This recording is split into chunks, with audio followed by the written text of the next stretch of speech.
So I've customized a simple chatbot to perform some of my own operations as well as some built in by the original program. This program, as many do, begins with importing many different external libraries to contain information, data, and code that we don't have to write ourselves. So this file that trains the chatbot begins by opening another file, which is in JSON format. This format is very useful when you have to organize arguments by titles. For example, the title tag that represents the type of communication that will occur, whether it's a greeting, a check for well-being, goodbye, or something of that nature. These are all customized for the user who's currently creating the program. Then the patterns are another title, and then it contains type of communication that will lead to this tag. And then responses are as they should be, what the program will say in response to the greeting. So we load that program, and then for every word in there, we tokenize it. So taking each word separately out of the sentence it's originally contained in. And you perform more operations on these words, and then collect them, and then you test your program against it so it can use the words provided to try and create its own algorithm for determining what greeting or what tag is associated to what patterns of words. And then it finally saves the model in this file over here, which is very complicated, but we don't need to be able to understand it. Only the computer has to be able to read and understand what this does, because in the actual chatbot file, this is the one that the chatbot is in, it starts by loading that model. So every time we change this text or we add a new tag, we're going to have to train this again simply by running the program such that the model created is up to date. This one now loads the model, and then when we provide any input, it cleans up the sentence. That means it tokenizes the input. So when we run this program,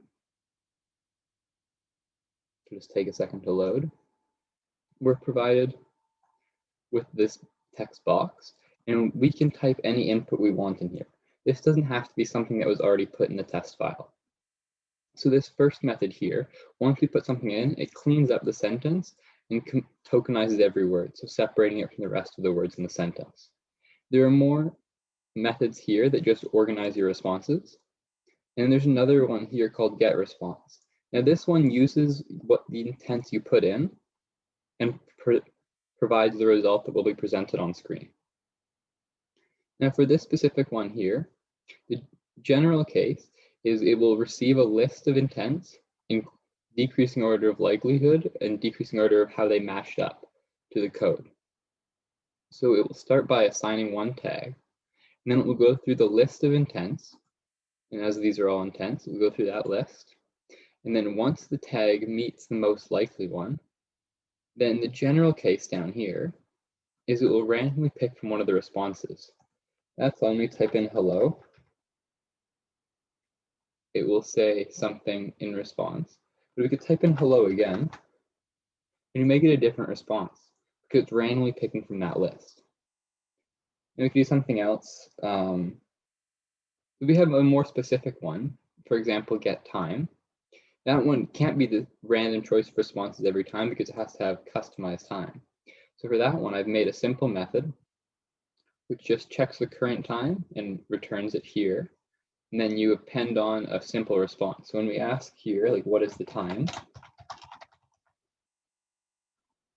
It'll say the current time. But again, it randomly chooses from its potential responses.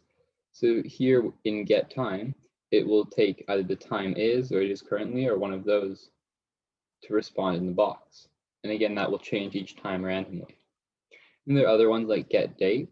I've also added other interesting ones like where you can type in a shape, like a square, and it'll make a square of asterisks, or like draw a triangle, and then it will present a triangle on the screen. And these are each customized by adding a new intent with a tag, patterns of text to look for, and then possible responses.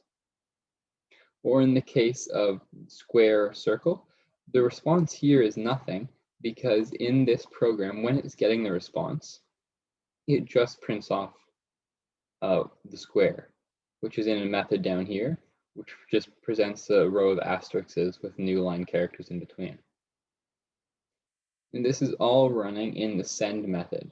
This is where we get the method from the user, and then we use that get response to provide a response, and then the chat box inserts that response.